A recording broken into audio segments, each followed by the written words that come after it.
रोजाना गीता के पाठ से मिलते हैं अद्भुत लाभ, जान ले सही नियम। श्रीमद् भागवत गीता हिंदू धर्म का एक पवित्र ग्रंथ है। गीता में 18 अध्याय और 700 श्लोक हैं, जो सभी महत्वपूर्ण हैं।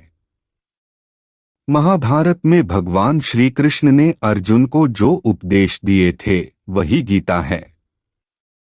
गीता में आत्मा, परमात्मा, भक्ति, कर्म, जीवन आदि का वृहद रूप से वर्णन किया गया है।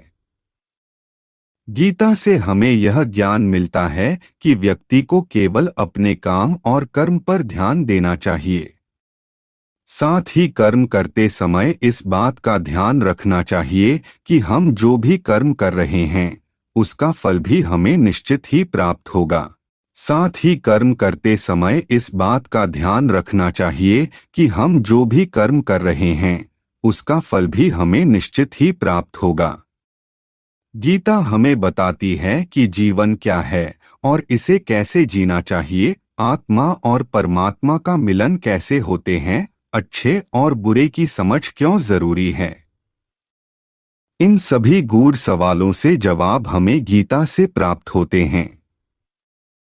लेकिन सवाल यह है कि गीता का पूर्णत ज्ञान कैसे प्राप्त किया जा सकता है और इसके लिए इसे कितनी बार पढ़ना चाहिए।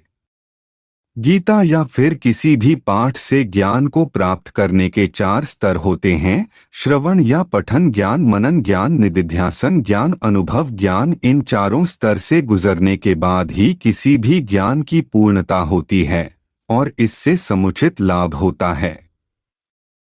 इसका अर्थ यह है कि आप पहले पढ़ते या सुनते हैं, इसके बाद पढ़े सुने ज्ञान के बारे में चिंतन व मनन करते हैं। यदि वह आपको ठीक और उपयोगी लगती है, तब उसका अभ्यास कर उसे अपने जीवन में उतारते हैं और आखिर में उस ज्ञान का प्रतिफल आपको मिलता है। किसी भी ज्ञान को आप पढ़कर या सुनकर छोड़ देंगे, उसे अपनाएंगे नहीं, तो उसका फल कैसे मिलेगा। यही बात गीता पर भी लागू होती है। जब हम गीता पढ़कर उसके उपदेशों को जीवन में उतारेंगे, तो निश्चित ही सुपरिणाम सामने आएगा। कितनी बार पढ़ना चाहिए श्रीमद् भागवत गीता और क्या है इसके लाभ? जब हम पहली बार गीता पढ़ते हैं, तो इसे हम एक अंधे व्यक्ति के रूप में पढ़ते हैं। यानी हमें केवल इतना ही समझ पाते हैं कि कौन किसके पिता, कौन किसकी बहन और कौन किसका भाई है। पहली बार गीता पढ़ने पर इससे ज्यादा कुछ समझ में नहीं आता। जब हम दूसरी बार गीता पढ़ते हैं, तो मन में कुछ सवाल जागृत होंगे कि ऐसा क्यों किया गया या वैसा क्यों हुआ। जब हम तीसरी बार गीता पढ़ेंगे, तो इसके अर्थ को समझने लगेंगे।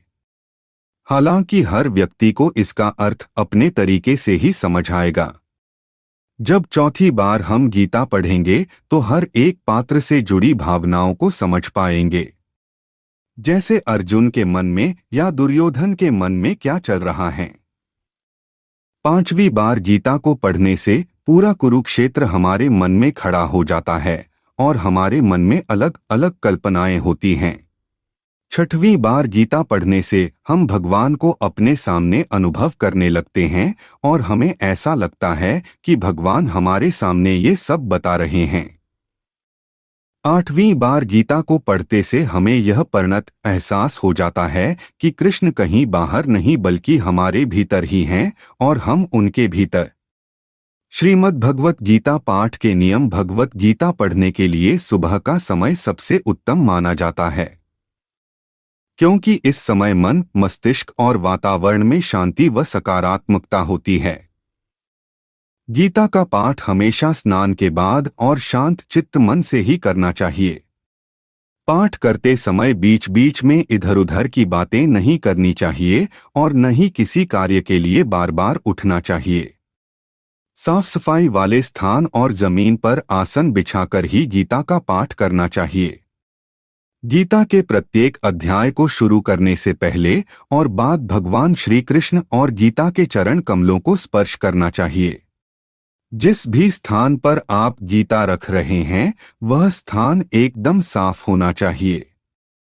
गंदे हाथों से बिना नहाए या मासिक धर्म में गीता को स्पर्श नहीं करना चाहिए। श्रीमद् भागवत गीता का पाठ किसी भी समय किया जा सकता है, बस आपको अपनी स्वच्छता और शुद्धता का ख्याल रखना होगा।